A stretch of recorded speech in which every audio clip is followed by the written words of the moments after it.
right. Okay. So right. All right. Say hi to Michelle. I will indeed. Okay.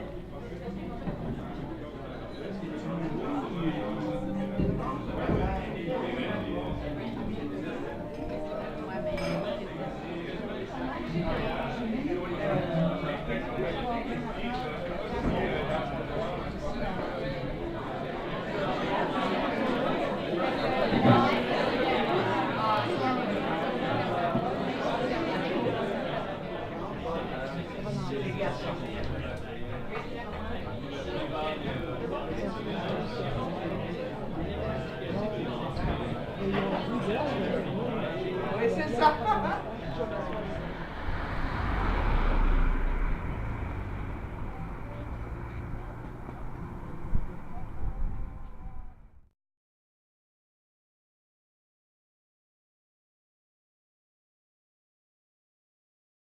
Alors, merci beaucoup tout le monde d'être là en si grand nombre. Je suis moi-même très agréablement surpris de voir la foule ici assemblée pour entendre et discuter surtout d'économie à Québec solidaire. Donc, je me nomme Alexandre Leduc, je suis le candidat de notre parti dans la circonscription d'Hochelaga-Maisonneuve. Et merci. Je ne suis pas seul ce soir. Il y a ma camarade Manon Massé qui est juste ici, qui est candidate dans cette législature. Nous serons vos deux animateurs pour cette soirée intitulée L'économie autrement, c'est possible. Avant de débuter, quelques petites annonces d'intendance. C'est mon coordonnateur Jean-Philippe qui m'a forcé à vous dire ça, mais je le ferai de bon cœur parce que c'est important. La première chose, le 25 novembre, donc lundi, entre 7h et 9h le matin, il y aura une séance de signature de pétition. C'est Amir Kadir qui a déposé une pétition contre les oléoducs. Donc j'imagine que ça touche l'inversion du pipeline 9B de Enbridge. Et donc, il y aura des équipes dans différents métros de Montréal. Si ça vous intéresse, je vous invite à aller voir le camarade Jean-Philippe qui peut s'identifier. Il est au milieu de la salle avec sa belle casquette. Il y a également, vous n'êtes pas sans savoir qu'il y a également seulement deux élections partielles. Une dans le comté de Viau, qui est juste au nord-est, et le comté d'Outremont, qui est au nord-ouest. Il y a des élections, donc c'est intéressant parce que dans Outremont, il n'y a pas de candidat du PQ ni de la CAQ. Alors, le principal parti adversaire des libéraux, c'est nous autres, c'est Québec solidaire. Et on a une belle occasion de pouvoir démontrer notre force et de faire un très bon score, d'arriver en deuxième place, mais vraiment de chauffer les fesses le plus possible à M. Couillard. Donc, si vous êtes intéressé à donner un coup de main, que ce soit dans Viau ou dans Outremont, encore une fois, il y a un appel qui a été lancé par nos camarades de ces deux assos-là. Jean-Philippe pourra recueillir vos noms et les transmettre aux bénévoles. Sans plus tarder, on va ouvrir notre conférence de ce soir. Je dois malheureusement vous informer que Mme Louise Vandelac a eu un empêchement professionnel. Elle ne pourra être des nôtres ce soir. Alors, j'ai eu le bonheur de pouvoir accorder plus de temps à nos deux panélistes qui, je suis certain, sauront en faire un bon usage. Et sans plus tarder, nous allons commencer avec Alain Deneau, qui est à ma gauche ici, qui est auteur et enseignant à l'Université de Montréal, notamment en sciences politiques, connu surtout pour son livre, le célèbre livre Noir Canada, Pillage, corruption et criminalité en Afrique, paru en 2008, aux éditions Éco-Société, si je ne me trompe pas. Plus récemment, il a écrit Redéfinir l'économie, la philosophie de l'argent de Georges Simmel en 2011 et Faire l'économie de la haine en 2012. Et il est également membre de la commission sur l'économie de Québec solidaire. Alors, ce sera notre premier invité. Ensuite, nous passerons la parole à Éric Pinault, qui est à ma droite, qui est professeur en sociologie du UQAM, donne plusieurs cours, notamment en sociologie économique, en économie politique. Il a récemment animé la fameuse conférence de Noam Chomsky à l'Université de Montréal, un événement très couru par la gauche urbaine montréalaise. Et puis, donc, on a à peu près 20 minutes chacun. Ensuite, j'irai prendre des questions de la salle, des rafales de 3 ou 4 questions qui sont adressées à l'un ou l'autre, ou un commentaire général. Et puis, on va aller comme ça, chemin faisant, jusqu'à temps qu'on soit tanné. Ça vous va? Merci beaucoup. Bonne conférence. Pour l'invitation. Je suis toujours encouragé de voir qu'on parle de politique dans des bars. C'est souvent là que les mouvements politiques d'envergure naissent d'une manière apparemment embryonnaire.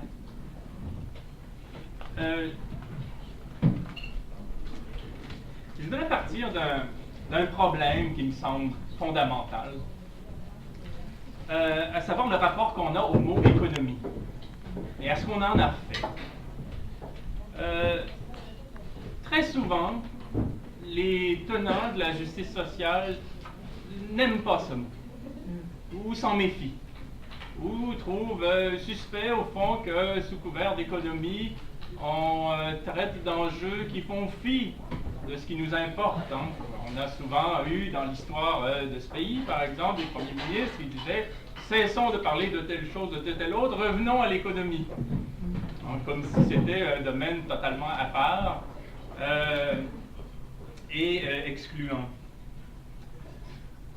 Il y a 3 points là, liminaires que j'aimerais poser. Le premier, c'est celui voulant que l'économie, ce soit l'affaire d'experts, de savants. Très souvent, c'est une chose nébuleuse, c'est la page dans les journaux qu'on ne lira pas. C'est la chose réputée, abstraite, pas photogénique, difficile à couvrir, difficile à aborder, étrangère à nous-mêmes, ainsi de suite. Bon. Le deuxième point qui me gêne énormément, c'est de voir des experts, effectivement, se vautrer dans ce genre de mythe. Je me souviens d'avoir entendu un expert, je crois que c'était en 2009, 2010, à l'époque où à chaque 2 semaines, quelqu'un nous disait que la crise était finie, hein, pour se persuader lui-même. Un jour, il y avait un économiste qui a dit « La crise économique est terminée, mais les gens s'en sont pas rendus compte. » Mais nous le voyons, parce que nous avons les paramètres, nous avons accès au tableau de bord, nous voyons que s'il y a une impression de turbulence, si on a l'impression d'avoir 2 jobs pour arriver, si on a l'impression que les tarifs augmentent, c'est parce qu'on est mal placé pour apprécier cette chose absconse qu'est l'économie, qui suppose, au fond, une formation, une expertise et une qualification, quoi. Donc on a, au fond, rendu, au fond, inaccessible à la pensée démocratique l'économie. Et la synthèse de tout ça consisterait à dire, au fond, un petit peu comme ce personnage dans le procès de Kafka par rapport aux enjeux de droit, mais aujourd'hui on sait que les enjeux de droit et les enjeux économiques sont complètement assimilés. Il y a ce personnage dans le procès de Kafka qui dit, au fond, c'est sûrement quelque chose de très savant qu'on n'a pas vraiment besoin de comprendre. Au fond, l'économie, c'est un petit peu pour nous une chose qui est certes du domaine d'une science. Spontanément, puis on avalise le fait que bon, l'économie est une chose au fond relevant de principes savants, mais qui nous échappent. Et j'aimerais aujourd'hui prendre les choses par un tout autre bout, en rappelant ceci, que dans notre histoire culturelle, là je vais nous situer dans l'Occident, disons, dans la modernité occidentale, mais pas seulement, le mot économie s'est trouvé au cœur de toutes les disciplines et pratiques culturelles. Et au fond, c'est sur le tard qu'on s'est mis à parler d'économie politique sur un mode spécifique et expert. Et quand je parle d'économie, je pense aussi à tout le lexique afférent, la circulation, l'investissement, la dépense, l'intérêt, l'épargne. Ce sont des mots qui sont centraux dans une panoplie de disciplines qui constituent notre culture dans sa diversité. Par exemple, en théologie, le mot économie est au cœur des manuscrits qu'on a en grec ancien du Nouveau Testament. Ce mot-là est un de ceux qui est le plus récurrent. Du point de vue de la philosophie, on a longtemps réfléchi en Allemagne, dans un des courants dits néo-kantiens, la philosophie de la valeur. Qu'est-ce qui fait qu'un concept est valable? Qu'est-ce qui fait qu'il circule? Qu'est-ce qui lui confère du sens au point où on va considérer qu'il fait le poids, qu'il a son pesant, ainsi de suite? Il y a eu donc tout un courant pour réfléchir au fait qu'on va effectivement réfléchir sur la validité des concepts en tant qu'ils circulent, en tant qu'on s'y reconnaît. Et on pourra se demander, est-ce qu'ils ont de la valeur parce qu'ils circulent ou ils circulent parce qu'ils ont de la valeur? Et donc il y a toute une réflexion sur ce secteur-là. Évidemment, en esthétique, si on pense aux travaux d'Adorno, ou à d'autres, même Jean-Jacques Rousseau, ainsi de suite, on comprend qu'au fond, les formes ont beaucoup eu trait au rythme du travail. Les chants, la musique a beaucoup servi à scander le travail. Et c'est pas pour rien aujourd'hui d'ailleurs que notre esthétique est de plus en plus accélérée, alors que le travail est aussi de plus en plus accéléré. Je veux dire, on a vu l'esthétique changer avec l'arrivée des usines, par exemple. Et au fond, il y a aussi une économie en esthétique, en littérature, par exemple, pour ceux qui étudient en lettres, on va parler de l'économie d'un texte littéraire. Hein, c'est-à-dire à savoir comment on utilise les mots, à quelle fréquence et selon quel usage. En sociologie, il y a Gabriel Tarde qui a pensé l'organisation sociale selon une économie qui est propre à la vie sociale et qui n'a pas à voir au premier chef à ce qu'on appelle les sciences économiques. En biologie, il y a Richard Avenarius qui a fait toute une description de la façon dont on use des quantum d'énergie, eu égard au fonctionnement du métabolisme. Et là, il y a une économie biologique qui est en jeu et qui a été réfléchie en termes d'investissement, de transfert, d'intérêt, et ainsi de suite. En psychanalyse, évidemment, il y a toute la question de l'économie psychique chez Freud, de l'investissement, la dépense psychique, et ainsi de suite. En droit, il y a toute la question de l'administration de la preuve et d'autres considérations qui portent sur l'économie. En sémiologie, il y a Grémas qui a travaillé sur la valeur des signes, et j'arrête là. Mais ce que je voudrais dire ici, c'est que le mot économie n'appartient pas en propre aux économistes. Et quand on en use, même pour parler de l'organisation au sens de la vie matérielle, on puise déjà dans des champs référentiels qui ne sont pas le propre des sciences économiques. Et je dirais que par déformation professionnelle, les économistes se sont appropriés ce mot comme s'il était le leur, et maintenant il faudra en quelque sorte leur payer une rente quand on leur fait des emprunts qui passent pour des métaphores de l'économie. Alors que si on lit au début du XXe siècle les travaux de Friedrich Gotthold Lilienfeld, que vous n'êtes pas obligé de connaître, qui est un spécialiste de la nationale économie, comme on disait à l'époque en Allemagne, de l'organisation économique au sens courant du pays. Lilienfeld, pour fonder ce qu'il appelait les concepts fondamentaux de l'économie, se référait à la philosophie, se référait à la linguistique, il se référait lui-même à des disciplines autres que les sciences économiques, parce que ce discours économique de type matérialiste là, est arrivé sur le tard dans notre tradition. Pourquoi dire ceci? Ça peut vous sembler peut-être bien satisfait. Ce serait pour remettre. Évidemment, on ne peut pas parler de ça dans un programme électoral, ni dans un débat, mais l'idée, ce serait de resituer l'économie par rapport à des enjeux qui concernent tous les aspects de l'existence qui est la nôtre, et pas une affaire de savants, strictement. Et je passerai pour, en quelques minutes, résumer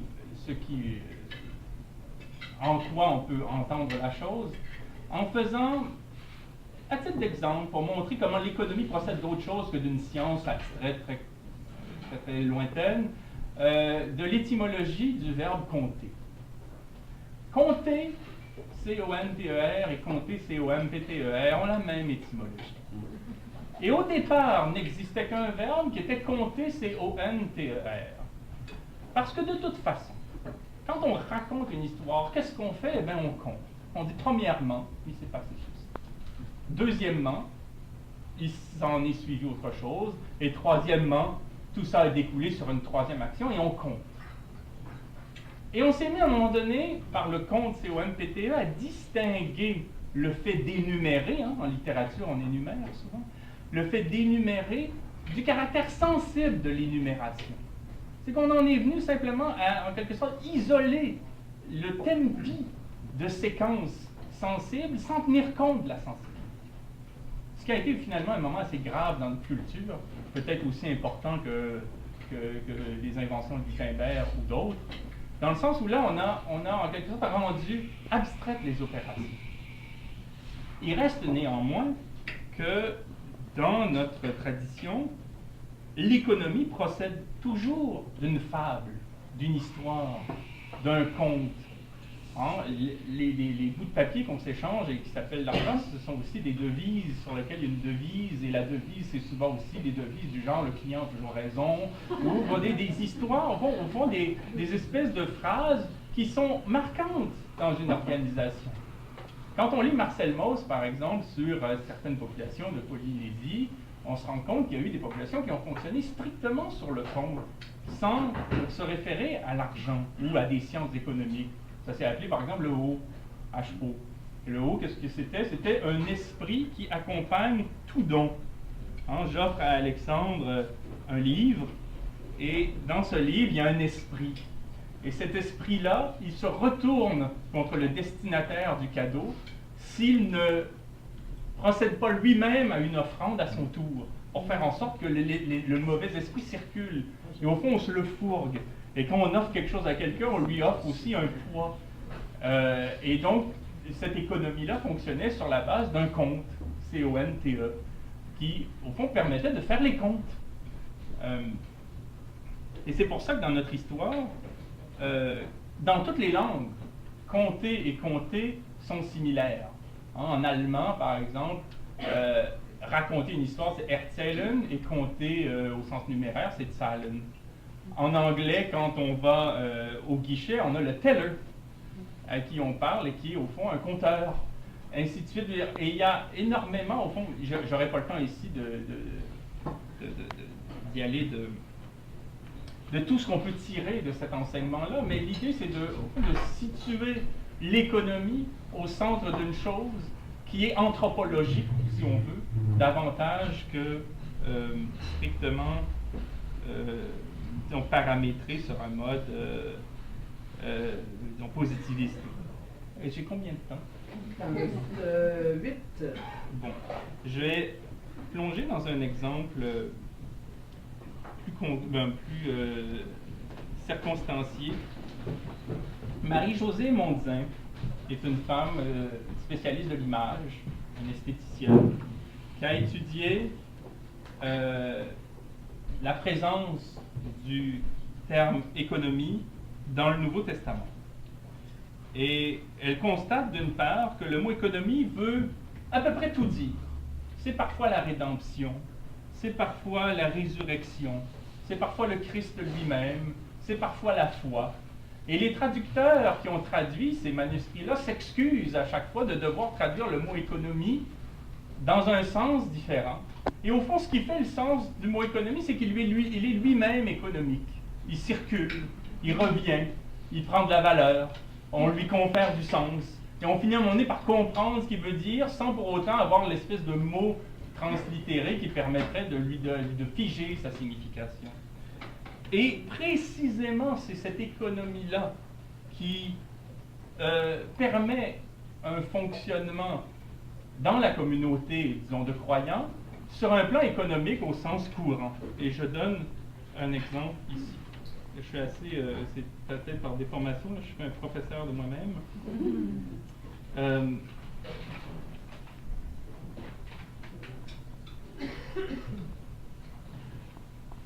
L'aumône, économie charitable, donc donner la dîme, l'aumône, la charité. Là, je ne parle pas des grands philanthropes du centre-ville. L'aumône, économie charitable, recouvre-t-elle toutes les dépenses dont l'Église prévoit toujours les recettes, fussent-elles spirituelles? C'est donc qu'il entre dans la notion d'économie une signification comptable dans la droite ligne de l'économie classique. La création fut une dépense, le Christ fut une dépense, le discours comme l'image figureront au programme des dépenses nécessaires, c'est la dispensatio. Mais dans cette notion de dépense, rien n'est arbitraire ni gratuit. Toutes les dépenses sacrées, toutes les dépenses divines sont ordonnées, finalisées, justifiées, compensées par des motifs matériels aussi bien que par des bénéfices spirituels. C'est une comptabilité bien tenue dont le principe est une optimisation des investissements en vue d'un certain résultat. Pour le dire autrement, au fond, ce qui est en cause quand on est dans une transaction charitable, c'est de dépenser aussi pour faire, disons, l'économie d'un grand nombre de problèmes moraux. C'est s'inscrire dans un grand récit, dans un grand conte, pour au fond être en paix avec la spéculation sur l'au-delà, sur ce qui fonde la vie en communauté, et au fond investir dans un récit qui ensemble va faire qu'on va, au fond, pactiser autour de ce qui fait le sens et ce qui fait qu'on se comprend entre soi dans la collectivité. Donc c'est au fond une dépense pour faire l'économie d'une multitude de considérations spéculatives. Le problème, que ce soit sur un mode littéraire ou anthropologique ou théologique, ainsi de suite, mais le problème quand on rompt avec la fable, quand on rompt avec le conte, quand on rompt avec une conscience au fond que l'économie c'est nous et c'est pas eux, et qu'on la fait parce qu'on se raconte, par le sens qu'on confère au vivre ensemble, et par la façon dont on s'organise, parce que ce n'est rien que ça l'économie, comment on s'organise. À ce moment-là, on rentre dans des opérations abstraites qui sont strictement délirantes. Et c'est là où on retrouve la phrase du sociologue Georg Simmel qui dira « Dans de pures relations d'argent, on est moins scrupuleux d'un point de vue moral que lorsqu'on fait les choses d'une manière tangible. » Parce que lorsqu'on est strictement en train de regarder les colonnes comptables des rendements par action, on ne voit que des courbes, on ne voit que des graphiques, on ne voit que des montants, on n'entend pas des gens qui souffrent. On n'entend pas des gens qui ont faim, on n'entend pas des gens qui tuent, on n'entend pas des tanks qui roulent sur des villages, on n'entend pas des gens qui exproprient, on ne voit que des chiffres. On a en quelque sorte dissocié l'histoire sensible, le compte économique au sens de ce qui est en jeu, d'un simple calcul valant pour lui-même. Et c'est là où on voit à la bourse, aujourd'hui, sur ce mode absolument névrotique, des gens s'enrichir sur la base de débats, des gens, au fond, voir leurs actifs croître parce qu'ils ont créé des CDS, par exemple, qui sont des assurances qui permettent aux gens de miser sur la débâcle et de gagner s'ils ont misé au moment opportun. Et là, on a des gens qui s'enrichissent parce que la Grèce s'écroule, qui s'enrichissent parce que les détenteurs d'hypothèques, alors qu'ils ne sont pas solvables, s'écroulent. On a des gens qui vont, en quelque sorte, strictement sur le mode du calcul, voir une rationalité dans le fait de s'engager dans l'économie strictement sur un mode chiffré. Et ici, il s'agissait de conclure, je fais des zigzags parce que j'en aurais pour des heures, hein, mais ici, il s'agissait de conclure, je dirais qu'au fond, d'un point de vue démocratique, l'économie doit passer, si encore elle est censée, pour une science des relations bonnes. L'économie, si elle était quelque chose, c'est ça. C'est-à-dire une science des relations qui sont pertinentes, qui sont fécondes, étant donné que nous sommes dans un monde fini, où les biens sont rares, où l'énergie est rare, où la force de travail est rare, et où il faut donc nécessairement, anthropologiquement, se concerter. Et l'économie, qu'est-ce que c'est? C'est strictement une pensée réfléchie sur la façon dont on met en relation les choses, peu importe comment. Au fond, hein, des économistes qui peuvent autant être des littéraires, des théologiens, des sociologues, des économistes au sens là, du commerce, si on veut, sur un mode plus strict, des psychanalystes et ainsi de suite. Ce sont au fond des intellectuels qui prennent le temps de réfléchir à des modalités d'agencement relationnel qui arrivent à favoriser des relations souhaitables sans trop d'effets pervers. Ah, merci. Bon, je vais essayer de continuer, mais Alain a ouvert vraiment un vaste champ. Je vais ramener ça à une des dimensions de l'économie, qui est la dimension de l'oikos nomos, c'est-à-dire les normes qui font qu'on a un intérêt commun dans le maintien d'un vivre ensemble de notre maisonnée. C'est ce qui est devenu finalement l'économie avec le discours, un des discours qui est devenu hégémonique, cette supposée science économique. Ce que je vais faire, c'est que dans un premier temps, je vais essayer de regarder l'économie dans ce qu'elle fait pas, c'est-à-dire en quoi actuellement il y a des structures, il y a des relations économiques qui ne vont pas dans le sens du vivre ensemble et du bien commun, mais qui au contraire, une espèce d'économie de la dépossession, en fait, que je vais essayer de comprendre, puis je vais essayer d'ancrer ça dans le Québec. Une fois que je vais avoir fait ça, je vais essayer d'ouvrir sur comment repenser notre rapport à l'économie dans le sens de ces règles communes qui nous permettent d'avoir une maison ensemble. Et finalement, j'ai essayé un peu de suivre les questions qui étaient posées sur le site Facebook. Il y avait la question que j'ai qui est oui, mais comment qu'on fait, que faire? Je vais quand même au moins l'adresser un peu à travers l'idée de transition et de lutte de classe, deux concepts qui sont très loin l'un de l'autre, mais que je crois nous devons apprendre à articuler l'un à l'autre parce que c'est un peu le contexte qui nous confronte actuellement. Alors, l'économie de la dépossession, c'est quoi? C'est un peu une façon de comprendre ce qui nous confronte actuellement. Alors, je vais parler d'une économie en particulier, l'économie monétaire de production. C'est celle qui nous contraint à avoir de l'argent pour manger, il nous contraint d'avoir du travail pour avoir de l'argent. Hein? C'est donc cette économie de la contrainte.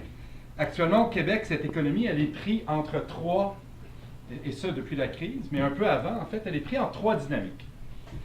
Et ces trois dynamiques sont auto-renforçantes, puis c'est un peu la conjoncture qui va nous déterminer, je pense, dans les années à venir. En fait, avant, je disais ça avec un espèce de point d'interrogation à la fin.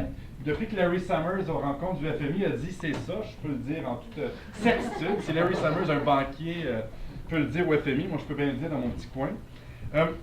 Donc, c'est quoi ces trois éléments? Puis c'est vraiment particulier, je dirais, au Canada qu'au Québec. Premièrement, on a une économie industrielle, celle qui nous a... quand on entend sur l'économie, on pense à la production de biens et services. Eh bien, cette économie-là est prise dans un piège de stagnation. Elle est prise dans une logique de stagnation, et ce, depuis la crise, mais peut-être même avant. Et donc, je pense qu'il faut comprendre un peu ce qu'implique une économie monétaire de production sur laquelle on dépend pour manger, pour travailler, qui stagne. C'est une bonne chose et une très mauvaise chose à la fois. Deuxième dimension, deuxième dynamique, cette économie monétaire de production vit la contrainte écologique de la manière suivante. Elle la vit par une fièvre extractiviste. On le comprend au Québec, on a parlé du pipeline tantôt. Je vais revenir un peu sur ce que ça implique très concrètement, cette fièvre extractiviste, comme réponse à la contrainte écologique. La troisième dimension, c'est la dimension proprement spéculative, dont on peut parler pendant des heures de temps. Et cette économie, en même temps, comme toute économie qui vise l'enrichissement et la dépossession, vit son moment d'euphorie, son moment de folie même. Et ce moment de folie, c'est l'économie financière. C'est donc cette économie financiarisée dont je vais parler un peu. Donc, je vais y aller un peu systématiquement. Commençons par l'économie industrielle, l'économie de production de biens et services qui est prise dans un piège de stagnation. On a la situation particulière d'une économie contrôlée par des grandes entreprises qui, au lieu de s'endetter pour investir, et au lieu d'investir massivement pour extraire de nous de la valeur et ramasser les profits, ont pris une tangente, et ça depuis au moins une quinzaine d'années, une vingtaine d'années. La tangente suivante, elles investissent de moins en moins. Elles épargnent de plus en plus, ce qui est une aberration du point de vue d'une économie capitaliste. Un capitaliste, on s'attend à ce qu'il s'endette et qu'il dépense. On ne veut pas qu'il épargne, surtout pas. Et elles maintiennent quand même des taux de profit extrêmement élevés. Comment? Par une politique qu'on appelle la politique de la modération salariale. C'est-à-dire qu'elles se disent, tant qu'on peut contrôler les salaires, tant qu'on est capable de flexibiliser la main-d'œuvre et de contenir les salaires comme un coût, on est capable, dans une économie qui sous-performe, qui sous-accumule du point de vue capitaliste, ça je m'en tiens vraiment du point de vue capitaliste, cette économie-là est capable de générer des profits assez élevés, qui sont accaparés et qui s'en vont ailleurs, et je vais revenir sur cet ailleurs-là dans quelques minutes. Ça donne donc une économie qui est toujours sur le bord de la récession. La moindre crise l'amène dans une récession. Ça donne une économie dans laquelle la moindre mesure d'austérité de la part de l'État va prolonger cette récession-là. Or, la récession, l'austérité, ce resserrement, se serrer la ceinture, c'est très bénéfique dans le cadre de cette économie parce que ça a une vertu absolument centrale et nécessaire, c'est que ça renforce le sentiment d'insécurité de la part des salariés et donc ça conforte ou ça confirme ce climat de modération salariale. On doit tous ensemble faire des sacrifices, se serrer la ceinture, pas demander trop d'augmentation de salaire parce que quand même, vous savez, c'est difficile, les temps sont durs. Et donc, il y a un mécanisme auto-renforçant où la stagnation de l'économie réelle engendre finalement un climat d'austérité au niveau des finances publiques. Ce climat d'austérité des finances publiques crée un effet dépressif sur l'économie et c'est auto-renforçant. C'est d'autant plus auto-renforçant qu'on ajoute une coupe de boucles On parlait beaucoup de circulation tantôt. Je vais rajouter une longue boucle qu'on a peut-être oubliée. Est-ce que Paul Martin, ça vous dit quoi? Bon, vous vous rappelez de Paul Martin? Bon, quand j'ai regardé, je me suis amusé dans le travail des finances publiques à comparer les dépenses publiques du Québec et du Canada lors de la dernière crise 2008 à celles de 81 et celles de 90. Ce qui m'a frappé, c'est que ce qu'on appelle les transferts fiscaux, c'est-à-dire quand l'État ponctionne de l'argent dans l'économie ou s'endette, puis met ça dans les poches des gens ou dans les poches des municipalités puis des provinces. C'est dans le jargon des Keynésiens, là, c'est vraiment un concept poche et plate et vraiment pas sexy, mais qu'on appelle un stabilisateur automatique. L'économie baisse, l'État s'endette par magie, puis cet endettement se donne des transferts qui vont vers les municipalités, qui vont vers les provinces, qui vont dans les poches des ménages. Les ménages dépensent, les municipalités dépensent, les provinces dépensent. Oups, ça a un effet positif sur les revenus de l'État. Finalement, l'endettement présumé ne se matérialise pas parce qu'on corrige le cycle en pelletant par en avant le problème. C'est un peu le principe keynésien. Bon, ben, ces transferts-là n'ont pas réagi à la crise de 2008. Ça m'a fasciné. Ça ne bouge pas. En 90, en 80, les transferts sont immenses. On compense finalement. Il n'y a pas d'effet. L'assurance-emploi, l'assurance-chômage, j'ai gardé les montants dépensés? Aucun. Les mécanismes sur lesquels tout notre imaginaire d'acquis social, de rapport à l'État dans une crise, tout l'imaginaire de l'État qui compense l'économie privée qui s'est constitué, ces mécanismes-là, c'est pas Harper qui les a détruits. C'est Paul Martin. Sauf qu'on n'a pas eu de crise depuis Paul Martin. Fait qu'on ne le voyait pas que ces réformes-là avaient été... Puis Paul Martin, je sais que c'est tes grands amis. On ne le voyait pas que ça avait été fait. C'est derrière nous et ça fait déjà quand même depuis 1995, donc plusieurs années. Et donc, on a donc une nouvelle ère. Moi, j'appelle ça le néolibéralisme tardif. À un moment donné, dans mes moments plus joviaux, j'avais appelé ça la fin du néolibéralisme, mais en se disant qu'une fin, ça peut durer très longtemps. Mais là, mettons que c'est le néolibéralisme tardif. C'est-à-dire qu'on a, en 2008, la première crise interne au système néolibéral, avec les mécanismes typiquement néolibéraux qui sont mis en branle. Donc, on a là, et ce climat-là va rester. Hein, c'est-à-dire ce tandem austérité-stagnation. Puis il est pratique parce qu'il crée ce climat de fragilisation, il crée ce climat où la modération salariale elle est possible. Deuxième pilier de ce régime d'économie politique, comme je l'appelle, l'extractivisme. Hein, on discute du réchauffement planétaire, de l'effet de serre. Je me rappelle quand j'ai entendu pour la première fois parler de l'effet de serre, c'était quelque part en 86-87. J'étais un militant écologiste aux Amis de la Terre. Aux Amis de la Terre du Québec, c'est en 91, mais j'étais encore militant écologiste à Montréal, puis j'étais tellement content. Non, mais j'étais content parce que pour une fois, on arrêtait de dire la pollution telle rivière, la pollution tel lac, la pollution, les effets, les pluies acides dans telle forêt, puis on disait, regardez, le capitalisme est face à un mur qui s'appelle la planète, la biosphère. On a finalement un problème global à la hauteur de la globalité qu'est le capitalisme comme économie.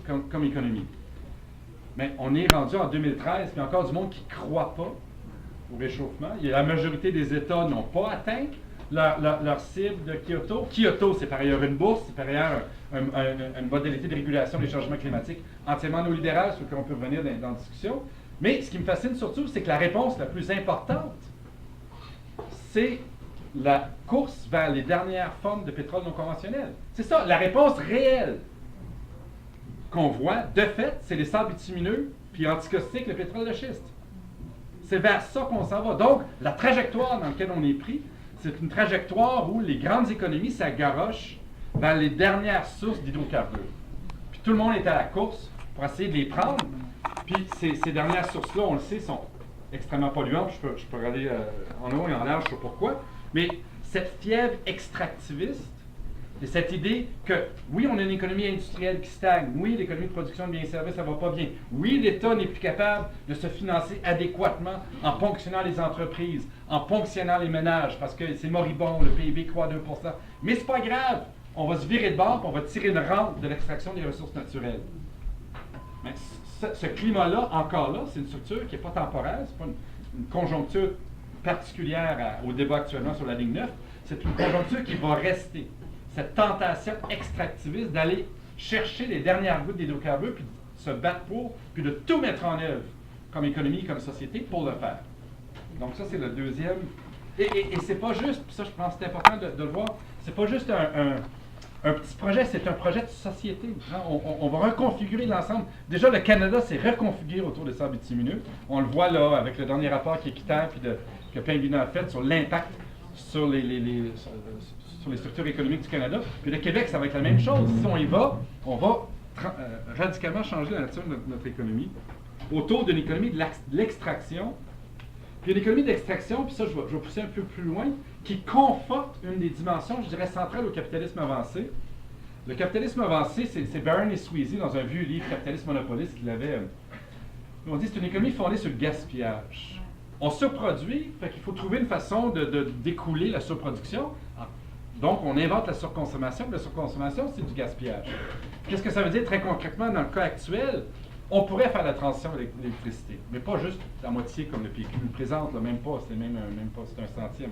Mais réellement, on pourrait le faire. On a la technologie, c'est des affaires qu'on connaît depuis 30 ans. On ne le fait pas pour toutes sortes de raisons, mais entre autres, parce que dans le portefeuille des actifs des grandes entreprises pétrolières et énergétiques, il y a encore du pétrole non valorisé. Ça, c'est de l'argent virtuel qui doit devenir réel en étant dépensé.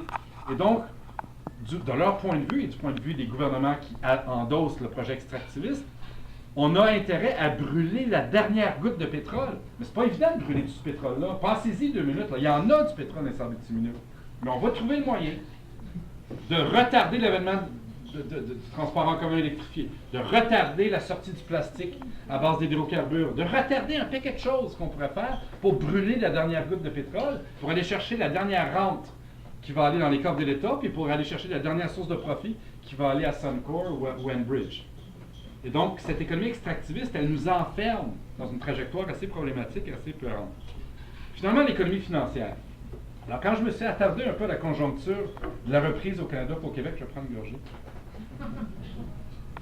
Voilà. Ça, c'est du houblon puis de l'orge. Pas d'hydrocarbures là-dedans. Pas encore. Pas encore, non, c'est ça.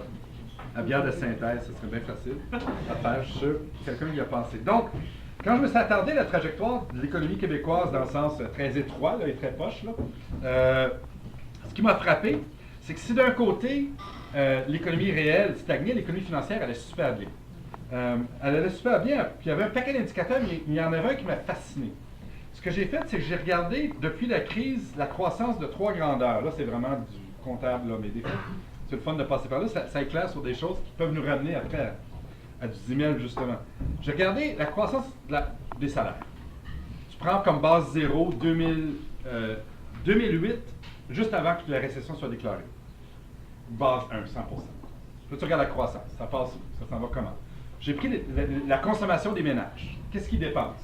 Donc, j'ai leurs revenus, j'ai leurs dépenses. La première chose que je vois, c'est que ça part de même en ciseaux. Attends.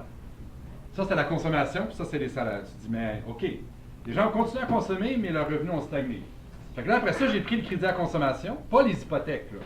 Les cartes de crédit, les marges de crédit. Ah, ça suit la consommation à merveille. Ça dépasse même un petit peu. Donc, on a une reprise que moi j'appelle financiarisée. Et on a tout mis en œuvre. Si vous faites une rétrospection puis regardez les politiques au niveau fédéral, on a tout mis en œuvre pour soutenir la croissance de l'économie financière. La CHL a racheté tous les mauvaises hypothèques qui traînaient. La Banque du Canada rachète un paquet d'actifs qu'elle ne devrait pas acheter. Elle conforte les banques dans la titrisation. On garde les taux d'intérêt à un niveau extrêmement bas. On a donné en prêt d'urgence 70 milliards à nos banques, à nous, au Canada. On en a fait des affaires pour la garder à flot, cette économie financière-là, puis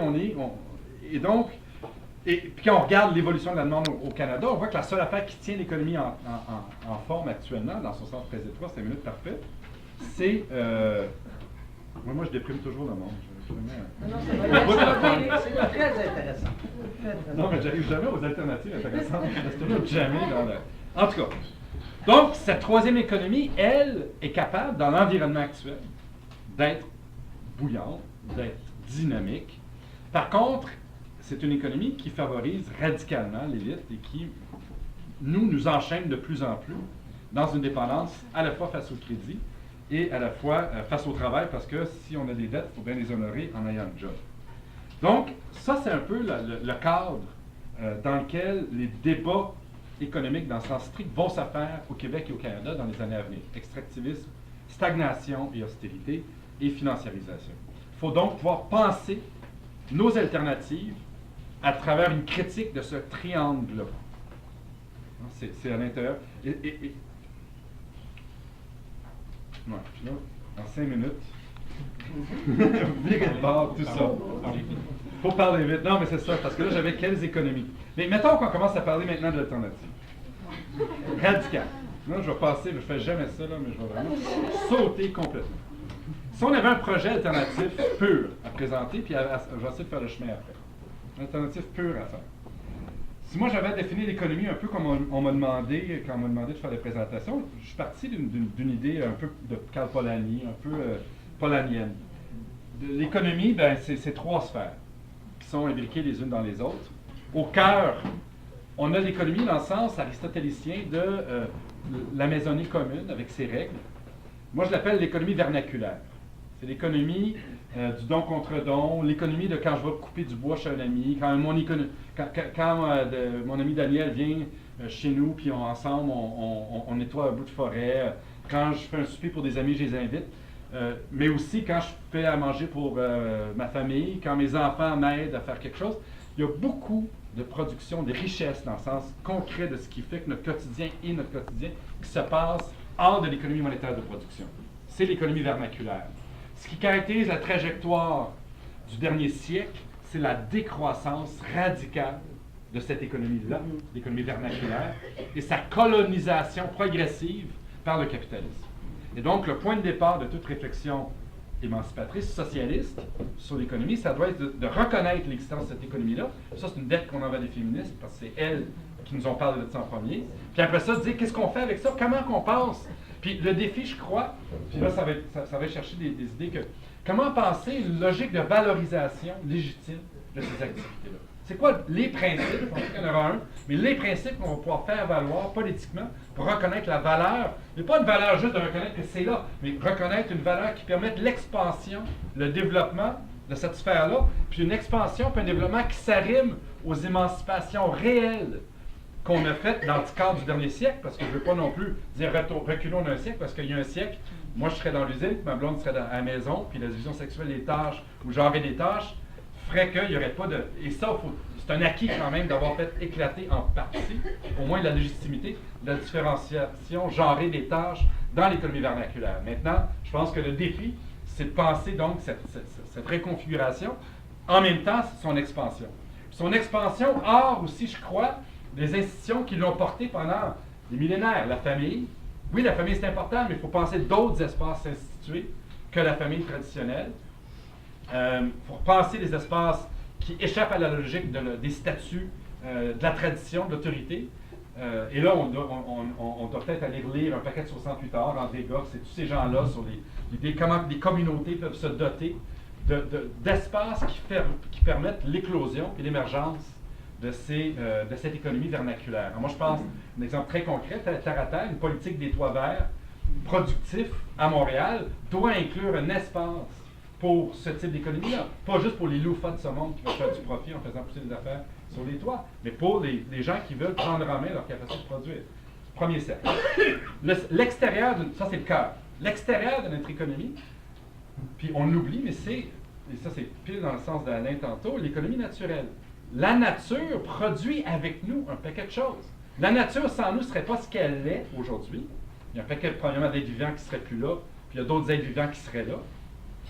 Mais deuxièmement, on produit avec la nature des paysages, on produit avec la nature des formes, on produit avec la nature des aliments, un paquet d'éléments selon les critères qui ne sont pas là sans nous, qui sont les critères qui relèvent de la culture, de l'esthétique. Eh bien, cette économie naturelle, elle constitue notre limite. Mais cette limite-là, elle est en même temps une limite qui est enrichissante parce que ça nous contraint à l'imagination, à l'intérieur d'un espace, à travailler avec des formes. Or, encore là, une des caractéristiques de la période actuelle, du dernier siècle, c'est qu'on a décru, il y a eu une décroissance radicale de cette économie-là, au profit de la croissance d'une économie qui entre les deux, qui est l'économie monétaire de production, dans le sens de l'économie qui implique les flux monétaires qu'on connaît. Et cette économie monétaire de production, elle a eu un principe moteur hégémonique, qui a été le capitalisme, mais elle a eu d'autres principes moteurs tout aussi pervers. Le socialisme d'État bureaucratique, tu peux donner le nom que vous voulez, le capitalisme d'État, de sorte de façon de l'appeler, a été aussi toutes ces problématiques dans son développement. Et donc, le défi je pense, d'une politique économique socialiste, ou éco-socialiste, ou écologique, c'est de penser la décroissance de cette économie monétaire de production, mais selon des critères de solidarité, en lui assignant des finalités éthiques et morales. Et pour faire ça, il y a des défis en termes d'institutions qui sont extrêmement importants.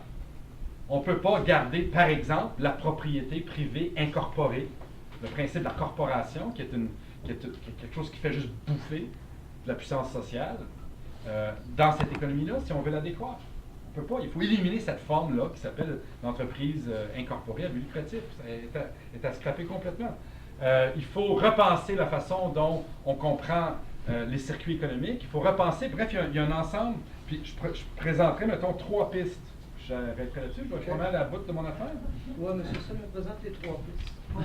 Je ne sais pas comment on tente décourager. 3 socialisations importantes de l'économie monétaire de production qui permettraient de la faire décroître de manière conviviale, solidaire, tout en permettant la croissance solidaire et conviviale et écologique des 2 autres économies, l'économie naturelle à l'extérieur, puis l'économie vernaculaire à l'intérieur. La base, c'est de penser la socialisation de l'investissement. Pour moi, ça, c'est le point de départ. L'investissement, c'est quoi? C'est une dépense monétaire à partir d'une créance. Tu fais apparaître de l'argent de nulle part. Puis, tu as le droit, en tant qu'investisseur réel, pas quelqu'un qui investit à la bourse, là, je parle d'investisseur réel, tu as le droit de faire exister des formes, des façons de produire, d'aller harnacher de la force de travail, de la main-d'œuvre, puis de mettre ces moyens de produire, puis cette force de travail au service de quelque chose qui va exister dans 15, 20, 25 ans. C'est-à-dire que l'investisseur a le privilège de déterminer la forme du monde de demain. Ce privilège-là ne doit pas être entre les mains d'intérêts privés. Il ne doit pas être entre les mains de corporations dont le seul but, c'est l'augmentation de leur puissance. Il faut trouver une façon de le socialiser. Puis cette socialisation doit être construite sur le principe de la subsidiarité, c'est-à-dire qu'on doit le socialiser en l'ancrant à la plus petite échelle sociale possible par rapport à ce qu'on veut faire, puis déléguer après ça en montant d'une étape à l'autre. Et donc, il faut ancrer aussi, c'est un double mouvement, pour à la fois socialiser et ancrer localement, ou régionalement, ou éventuellement nationalement, l'investissement. Et ça, pour moi, ça m'apparaît fondamental. Il faut socialiser l'entreprise, par ailleurs. Si on socialise l'investissement, il faut penser une socialisation de l'entreprise. Socialiser l'entreprise, ça veut dire plusieurs choses. Pour moi, ça veut dire éliminer le principe de l'accumulation infinie. Donc, effectivement, ça implique d'interdire dans un Québec indépendant, écologique et socialiste la corporation. Ça serait comme non. Allez ailleurs faire ça. Nous, ici, ça n'existe pas. Mais penser des formes d'entreprise qui sont compatibles avec ce principe de la décroissance, mais en même temps qui laissent une certaine place à l'autonomie individuelle. Et là, il y a vraiment un défi. Parce que les modèles qu'on a hérités du 20e siècle sont assez déprimants. La grande entreprise bureaucratique, privée ou publique, c'est pas ce qu'il y a de meilleur, même si dans certains cas, ça peut avoir des vertus. Et donc, là, je pense qu'il y a tout un imaginaire à développer au niveau. Mais ce que moi, je retiens comme principe de socialisation, c'est qu'on doit penser une pluralité des régimes de propriété. Je pense qu'il n'y a pas un régime de propriété qui serait la panacée. Je pense que dans certains cas, la propriété privée pourrait être compatible avec une économie socialisée, dans la mesure où elle est délimitée. Dans d'autres cas, pour certaines formes de production, ça serait une propriété publique, organisée, sur une base massive. Dans d'autres cas, ça serait des coopératives. Mais bref, il faut repenser une pluralité de formes de propriété en les assujettissant à un principe de la non-accumulation. Pour moi, c'est fondamental. 3e, socialisation, puis en l'ancrant dans les communautés. 3e, socialisation du travail. Ça, on peut commencer assez vite parce qu'on a derrière nous un acquis. C'est l'acquis, un des principaux acquis sociaux des 10 dernières années. Le mouvement des femmes a commencé à impulser ce mouvement de socialisation du travail. Comment? Par les luttes autour de la conciliation famille-travail, par des congés parentaux, par la reconnaissance de l'importance d'une flexibilisation solidaire du temps de travail, plutôt qu'une flexibilisation contrainte du temps de travail. Et donc là aussi, je pense que ces 3 chantiers-là, socialisation de l'investissement, socialisation du travail, socialisation de l'entreprise, sont des chantiers à ouvrir et à pousser dans cette économie monétaire de production qu'on doit harnacher. J'arrêterai sur ces 3 idées-là, qu'on peut... voilà.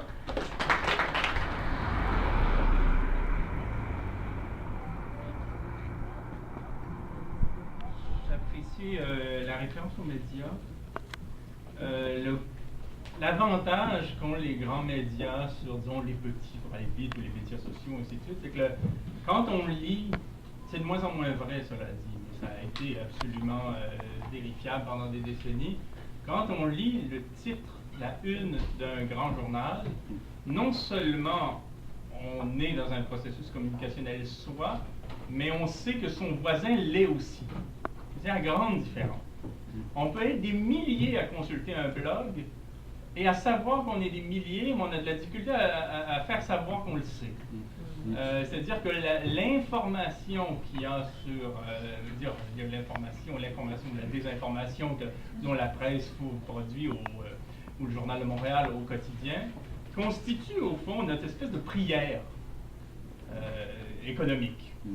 Et on sait que la une d'un journal donc est contagieuse, quoi. Socialement, on peut en parler aux voisins sans même plus de préambule, quoi. Mais si aujourd'hui, par exemple, on était autant qu'on l'est sur la planète à suivre le maire de Toronto, mais sur la base de blogs confidentiels, on ne saurait pas qu'il y a un maire fou là-bas. Mais c'est parce qu'il a atteint le stade, je dirais, du feuilleton. Et c'est pour ça que les grands détenteurs d'actifs souhaitent contrôler la presse. C'est parce qu'ils veulent nous raconter la même histoire tous les jours. Tout à l'heure, quand je disais que le conte COMPTE prend le dessus sur le conte au sens narratif, c'est aussi par perversion dans le sens où le conte aujourd'hui, au sens du grand récit qu'on se raconte pour s'expliquer un peu collectivement quant à la façon dont on fonctionne, c'est strictement de dire que n'est valable que ce qui est comptabilisable.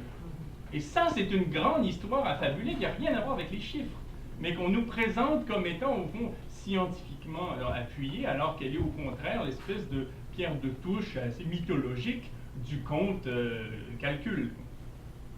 Cela dit, le travail, disons, là moi j'ai fait quelque chose ce soir d'assez flyé, mais normalement je suis sur des considérations plus liées à la finalité économique, bon, des enjeux un peu plus mesurés, quoi. Effectivement, il y a les travaux du Kafka, de Scott-Eric, et ainsi de suite. Ces travaux-là, les blogs, tout ce qu'on peut, disons, produire, disons, à gauche, puis aussi ailleurs dans le monde sur un plan économique, n'est pas perdu, dans la mesure où, à un moment donné, il y aura justement une perte de créance par rapport aux fameux comptes qu'on nous bassine dans les journaux au quotidien. Le jour, pour reprendre l'idée du pétrole, là, la référence au pétrole, le jour où il va en coûter plus cher de mettre de l'essence dans sa voiture que ce que nous rapporte notre journée de travail, parce que l'essence qu'on va aller puiser désespérément là, dans les sables bitumineux va coûter tellement cher qu'il deviendra un produit de luxe, ce jour-là, l'automobiliste de Laval ou de Boucherville va peut-être un peu se demander ce que lui a raconté Alain Dubuc pendant des décennies. Il va peut-être un peu se demander si il ne devrait pas résilier son abonnement à la presse, quoi. Et demander peut-être même un remboursement pour les décennies passées. Tout comme l'économie, ce n'est surtout pas la finance. Aujourd'hui, dans le journalisme, on confond ces deux mots-là comme si c'était des purs synonymes, alors que ce sont des antonymes. Tout simplement parce que quand Marie-Josée Mondin analyse la Bible, le Nouveau Testament plutôt, pour être plus précis, comme étant un texte qui à la fois régit les transactions pécuniaires, le commerce avec Dieu, le commerce avec son voisin, la relation qu'on a avec autrui, dans une sorte de tout cohérent qui est raconté. Ce qu'elle montre, c'est à quel point, au fond, tout est économique, mais tout n'est pas capitaliste. Et on est passé de l'un à l'autre comme si l'un valait l'autre. Et la chose à faire, je pense, c'est précisément de dire à ceux qu'on présente comme étant économistes, ou à tous les espèces de scribes comme ceux à Radio-Canada qui sont contents quand ça monte et tristes quand ça descend, qu'ils ne sont pas des économistes. Précisément, ce n'est pas une économie. Le capitalisme est destructeur. Comment une chose aussi destructrice, aussi navrante, aussi atterrante, qui suppose que les travailleurs et les travailleuses prennent des médicaments pour dormir le soir et des pilules le matin pour être en forme, comment on peut présenter ce système-là qui met à mal l'écosystème comme étant économique? C'est le contraire d'une économie. On n'est pas en présence de relations bonnes. Là. Et ça, il faut le dire, il faut le raconter. Parce que c'est ce qu'on raconte qui a du sens. C'est pas strictement ce qu'on fait. Souvent, on oppose ce qu'on fait à ce qu'on pense. Et on va dire, ce qui est important, c'est d'arrêter de parler, là, puis on va agir. On a vu avec Sarkozy ce que ça donne d'agir sans penser. Et donc là, l'idée, c'est de mettre en avant le fait que penser est aussi important qu'agir. Pourquoi, par exemple, on parle tant du mouvement Occupy, puis de, disons, sa version québécoise qui a été dans notre manière, les carrés rouges, et ainsi de suite, c'est parce qu'aussi on s'est raconté. Les carrés rouges se sont racontés, alors qu'à Seattle, en 1999, il s'est passé quelque chose d'extraordinaire qu'on n'a pas raconté. Et c'est pour ça qu'on tend à l'oublier, je dirais presque complètement. Tout simplement parce que raconter le nerf de l'affaire. Si on arrive à raconter quelque chose, à raconter une histoire économique qui n'est pas celle de ceux qui ne sont pas des économistes, mais qui dans l'histoire, justement, devraient passer pour des vandales, à ce moment-là, on peut avancer. Mais il faut être percutant, puis il faut avoir du panache, parce qu'au début, évidemment, c'est des histoires qui font peur, on n'est pas habitué, mais bon, à mon nom, il prend pas. D'économie vernaculaire, en fait, l'autre nom que j'y donne, parce que quand j'en parlais, je parlais justement de cette sphère-là et du rôle des femmes dans cette sphère-là.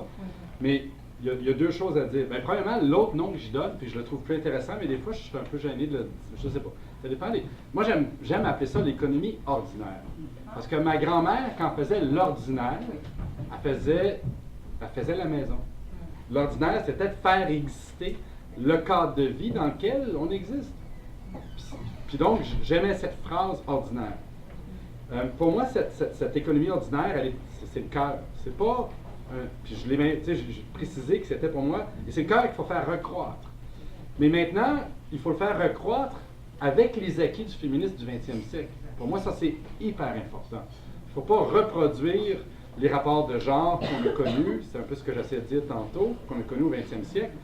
Il faut le faire sur la base de cette révolution lente, très longue, révolution culturelle très longue, qui dure maintenant depuis au moins un siècle, où ces rapports de genre, la division sexuelle du travail très campé est en train de tranquillement, pas vite, s'effriter, puis des nouveaux rapports au travail domestique, au travail extérieur, tout ça est en train d'être jonglé puis d'être brassé par notre culture. Donc, pour moi, et là, ça prend un appui politique. Et c'est pour ça que j'insistais sur le fait que pour moi, les grands acquis des 10 dernières années au niveau de la socialisation du travail, c'est les acquis amenés par le mouvement des femmes qui ont permis, tranquillement, pas vite, de commencer à politiser ces questions-là. On a fait des congés parentaux, on n'a pas fait des congés de maternité. Ça, c'est hyper important, ça. À la limite, on aurait pu faire, par exprès, de se dire pendant une période de transition d'une décennie, on fait des congés de paternité, puis on force les gars de rester à la maison, sinon ils perdent leur semaine. On aurait pu. J'en discutais, moi, avec Francine Descaries de cette idée-là, en se disant, ça serait une façon d'impulser un changement plus rapide au Québec, de dire, bien, si les pères ne le prennent pas, ils ne l'ont pas. Là, ça aurait, mais en même temps, bon, toutes sortes de raisons, dont l'idée qu'il peut y avoir des couples homosexuels, et donc, déjà là, c'était problématique, mais à d'autres niveaux aussi, selon ce qu'elle avait vu dans la littérature. Bref, pour moi, il y a des politiques sociales qui peuvent s'arrimer au développement de cette économie vernaculaire et s'arrimer à la révolution des rapports de genre dans cet espace-là. Donc, pour moi, c'est vraiment... Il faut en faire le cœur. C'est pas, encore là, je le dis, c'est pas invisible, c'est pas extérieur. C'est le cœur de l'économie, puis ce cœur-là doit grandir. Donc, c'est... ça, c'était le... Après ça, bien, les petits gestes. Ça m'amène, je vais passer direct aux petits gestes. Les petits gestes, ça peut être de commencer à agir de plus en plus dans cette économie-là. Pour moi, ça, c'est la base. De faire exister cet espace économique-là en faisant des choix, des fois, entre quelque chose qui impliquerait un détour par l'économie monétaire de production. C'est toujours plus facile de passer par cette économie-là que de s'engager, de se dire, je vais donner ma fin de semaine à un ami, en espérant que dans la prochaine année, ben, peut-être que lui, il va avoir du temps pour moi. C'est bien plus facile de se dire, je vais engager quelqu'un, on a fait le travail chez nous, puis c'est réglé. C'est des dettes, de s'engager dans cet espace-là, de réapprendre à faire des choses. C'est impliquant, maudit, là, de réapprendre à réparer, à produire, puis pas de faire là, juste le vendredi soir pour épater son conjoint et sa conjointe parce qu'on a regardé Ricardo le midi, là, mais faire pour de vrai, de s'engager. Tu sais, on est en train de... Moi, juste ça, pour moi, c'est un indicateur du malaise, d'un malaise profond de notre société, qu'on est rendu que nos vedettes, c'est les gens qui nous apprennent à faire des repas. C'est quand même un sacré problème culturel, là. Tu sais, penser à tout, puis des gars, puis ils apprennent à des gars en plus. Mais ça, c'est pas mauvais. Non, mais sauf que le reste du temps, on fait quoi? Bon, on a le micro-ondes, puis on a la pizza pochette. Tu sais. C'est quand même ça, l'envers. L'envers de ça, c'est que ça devient un exploit de cuisiner un repas. Parlez ça à vos grands, à ma grand-mère ou à... C'était bon. C'était l'ordinaire. C'était pas l'extraordinaire. C'était l'ordinaire de faire des repas tout le temps, puis faire des gros repas les fins de semaine, puis des petits repas la semaine. On parle souvent de révolution entre nous, malheureusement, entre nous, mais c'est un mot qui revient. Et ce mot-là aussi, il est important de bien traiter avec lui. D'ailleurs, peut-être que je peux faire une halte là-dessus. Je pense qu'on oublie beaucoup, étant donné le rapport très utilitariste qu'on a au langage, que les mots sont plus forts que nous. Et que lorsqu'on pactise avec un mot, eh bien, il nous salue. Et c'est pour ça que, pour ma part, dans mon travail, je m'intéresse à des mots comme gouvernance ou des mots comme ceux-là, parce qu'ils sont extrêmement... ils sont redoutables. J'ai souvent vu, par exemple, c'est mon milieu à l'université, des universitaires remplir des demandes de subventions en disant oui, j'utilise ces mots-là, mais j'y crois pas un mot, vous me verrez aller après, wouhou! Quand j'aurai eu l'argent, là, qu'est-ce que je vais me déchaîner, quoi? Et au fond, ils sont toujours pris dans ces mots-là, parce qu'il y a un collègue qui les a soutenus, après c'est du grattage de dos, il faut le soutenir à son tour, ça demande à lui, puis ainsi de suite, mais on est pris dans la glu du langage. Le mot révolution, on peut le penser posément. La révolution consiste à rendre révolu quelque chose qu'on juge préjudiciable. Bon, c'est pas Rimbaud, c'est pas nécessairement Octobre 17, c'est pas nécessairement romantique. La révolution, c'est comment on rend révolu, au fond, un paradigme, un lexique. Et bon, toutes les institutions que on pourrait dire ce mortier sémantique fait tenir, quoi. Bon. Et ben, qu'est-ce qui se passe? C'est pour ça que je pense que au fond, l'activité narrative doit tourner autour de ces enjeux révolutionnaires. Quand on a, dans certains pays, souvent bien avant nous, fait suite à des régimes ecclésiastiques hégémoniques, ben, on a substitué le discours de l'Église à celui de la République. Donc il y a eu que la révolution, on a rendu révolu un certain ordre au profit d'un autre. On a raconté quelque chose. Et la politique, qu'est-ce que c'est? C'est justement la lutte acharnée, incessante, pour raconter à sa manière ce qui relève du commun. Et il n'y a pas de fin à cela. Il n'y a pas un jour où enfin, une fois pour toutes, on s'entend sur le contrat social, on va tous se coucher et c'est fini, on a trouvé l'ordre cosmique et c'est bon, quoi. Voilà. Et le mot gouvernance, justement, qui consiste en une façon de traiter de la chose commune exactement comme si tout relevait de la logique d'une entreprise privée, est une révolution. Quand on entre à la Bibliothèque nationale, ici, qui est quand même censée l'institution qui défend avec et ongles la culture, la première chose à quoi on est confronté, c'est une faute de français. On nous dit « cher client ». Cher client. Alors qu'en français, le fait d'être client implique une transaction commerciale. Mais on a subordonné toute réalité publique à une logique managériale.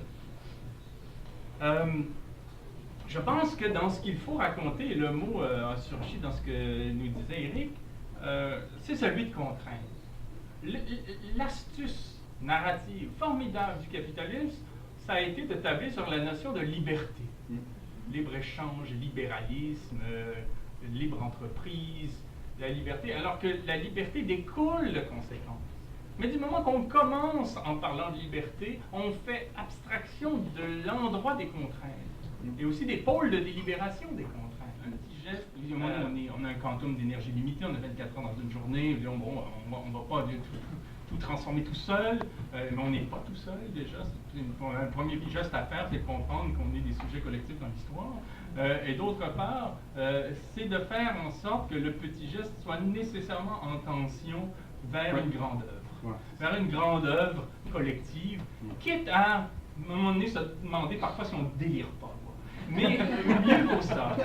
Et je dirais au fond qu'il n'y a rien aujourd'hui qui peut davantage nous parler par rapport à l'engagement politique que ce que Blaise Pascal appelait le pari. Le pari pascalien, on le sait, j'ai plusieurs références décidément théologiques ce soir, mais le pari pascalien, c'était de de considérer qu'il valait mieux croire en Dieu que de ne pas croire, parce qu'au fond, si on croyait en Dieu et que Dieu existait, parce qu'on n'en a pas la preuve, au fond, on avait mis les chances de son côté, et une fois au jugement dernier, on aurait fait ce qu'il faut pour en profiter, quoi. Et au fond, si Dieu n'existe pas, on n'aurait pas fait ça pour rien, parce qu'au fond, tout ça repose quand même sur des vertus sensées. Ben, si on lit la chose sur le plan de la laïcité, bon, quand je dis laïcité, je ne sais pas d'aller chercher 15 comtés pour ma part. Mais sur ce plan-là, on comprend qu'au fond, l'idée c'est de se dire, ben, s'il y a quelque chose à advenir à gauche sur un plan révolutionnaire, ben, ça n'adviendra que si on en prend le pari. Et tu dis, mais peut-être qu'il ne se passera rien, peut-être qu'on fait tout ça pour rien, peut-être que ces livres-là vont juste mourir au pilon, on va faire des tracts qui vont se terminer dans les caniveaux, puis toutes les manifs qu'on va faire vont se retrouver, vont trouver un mur qui s'appelle police, puis bon, peut-être que tout ça est en vain, mais on ne le sait pas. Et au fond, essayons-nous-y, parce que de toute façon, si on s'y essaie pas, là on sait qu'il n'y aura rien, tandis que le pari pascalien de la politique vise à faire en sorte que, bon, il y aura peut-être quelque chose, mais si on s'est trompé, ben, ça ne sera pas perdu, ça sera fait des amis, on aura eu des discussions, plutôt que de manger des pizzas pochettes dans son sous-sol.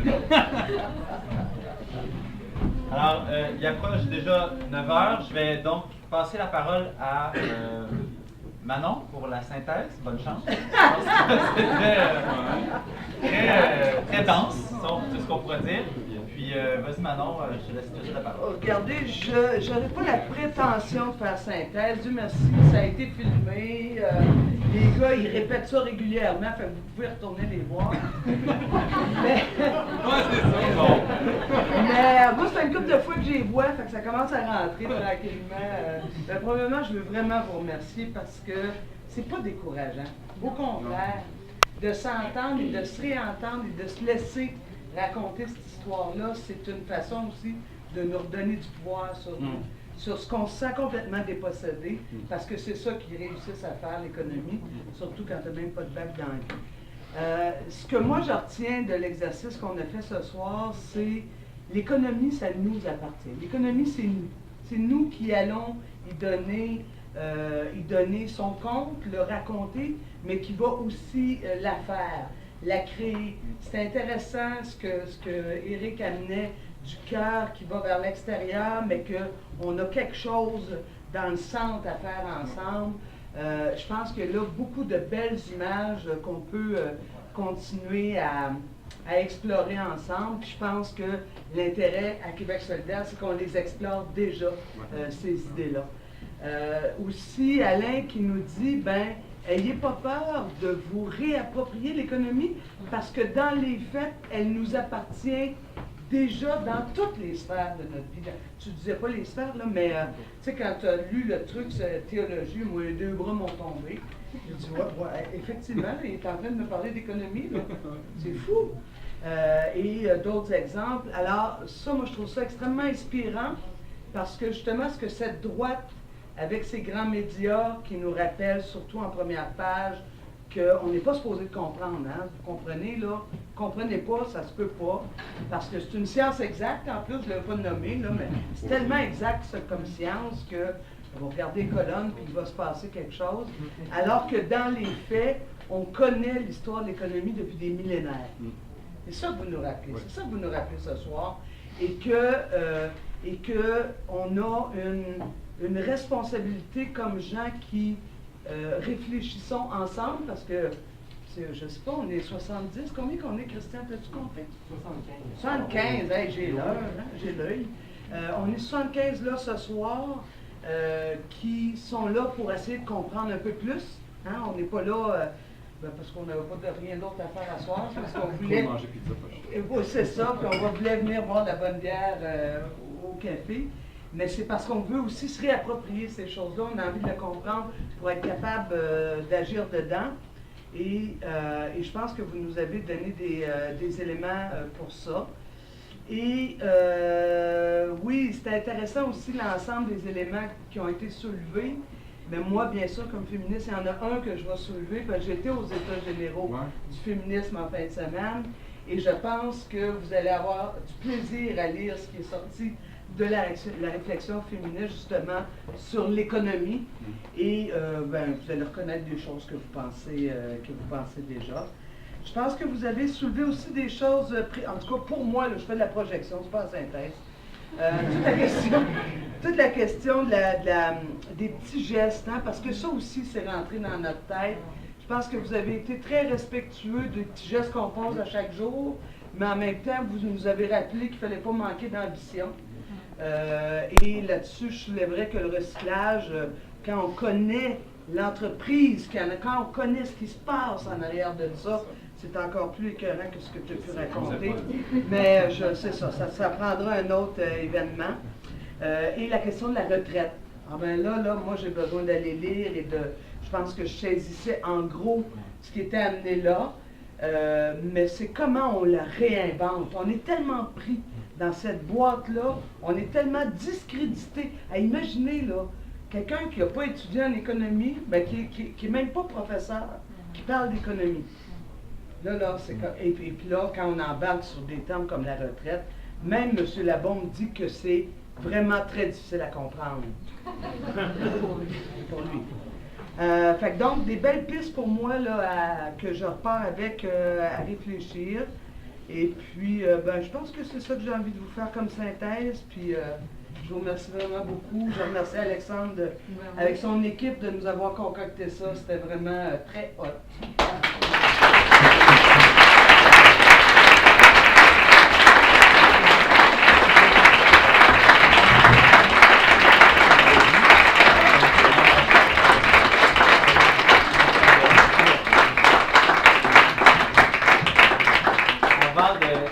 J'ai quelques petites plugs de circonstances. Oui, une plug. Ben, commence donc. Ouais. On n'a pas parlé de lutte de classe à soir. On voulait, hein, beaucoup. Mais moi puis Alain, on a participé à un dossier dans la revue Liberté, cette grande institution quand même qui date de début de la Révolution tranquille, sur la question des classes sociales au Québec. C'est un pari. Je pense un pari réussi. Toi, tu as la revue, moi j'ai lu les articles. Il y a toutes sortes de gens là-dedans. On fait un lancement jeudi le 28 novembre au théâtre. Il y a un petit carton ici, là. Théâtre d'aujourd'hui. C'est gratuit, ouvert à tout le monde. Alors, je laisse les cartons là. Mais on a voulu ramener cette question-là. Je pense qu'on est mûr pour une réflexion sur les conflits sociaux, la question des classes sociales, en toute liberté, c'est-à-dire à l'extérieur des cadres attendus et reçus. Grosse réflexion sur les limites du concept de classe moyenne. Ça, je pense que c'est le bout dont je pense que je suis plus fier. Là. Tout le monde s'est attelé à la tâche, puis on a essayé de... Voilà, donc vous pouvez venir chercher les cartons tantôt. Merci. Donc c'est le jeudi le 28 novembre, c'est à 5h30. 5h30. Oui, et c'est gratuit. Merci beaucoup. Il y a d'autres plugs. Alain a amené quelques copies de ses merveilleux bouquins. J'imagine qu'ils sont à vendre. Alors, pour ceux et celles qui sont intéressés, je vous invite à venir le voir tantôt. Plug plus technique, il y a le portefeuille de Jason Phelps qui était à l'accueil, qu'on a retrouvé. Il y a, pas oublier, on a des journaux solidaires qui parlent entre autres de notre proposition alternative sur l'économie et l'énergie, surtout sur le plan vert. Vous êtes invités à en prendre quelques copies. Elle est distribuée évidemment dans vos milieux. On a un petit rappel aussi, Jean-Philippe avec la belle casquette, si vous voulez vous aider à venir signer la pétition le 25 et ou aller donner un coup de main dans Viau et Outremont, c'est la personne à voir. Et finalement, pour faire un lien avec l'action politique, vous savez que on se met beaucoup de personnes en commun pour faire avancer un certain discours progressiste sur l'économie. Et pour nous aider à avancer, une des choses qui est possible de faire, c'est de prendre sa carte de membre et ou faire un don. Alors, on a des formulaires aussi à l'accueil. Si vous n'êtes pas déjà membre, si votre carte est échue ou s'en vient bientôt à échéance, venez faire ça, c'est 5 $ par année. C'est un petit geste qui nous aide à grandir notre audience, à grandir notre organisation. Moi, quand j'ai commencé à m'impliquer ici en 2008, on était à peine une centaine de membres. Puis là, je pense qu'on est rendu dans les 500-600, donc ça grandit à un rythme assez rapide. Et évidemment, plus on grandit, plus la perspective d'une victoire aux prochaines élections dans Sainte-Marie, Saint-Jacques et dans Hochelaga sera possible.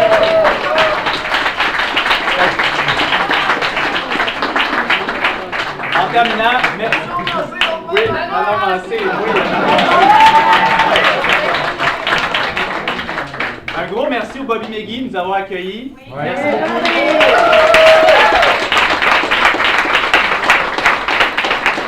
Un gros merci aux organisateurs. Il y a plein de bénévoles qui se sont impliqués là-dedans aujourd'hui. Merci à vous. Ça n'aurait pas été possible. Et finalement, merci aux deux panélistes. Merci, c'était très agréable. Passez une belle soirée. Merci tout le monde.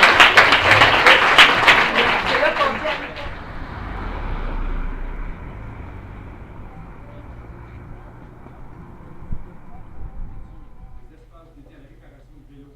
Tu donnes, donc tu achètes du temps en donnant du temps en même temps.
Thank you.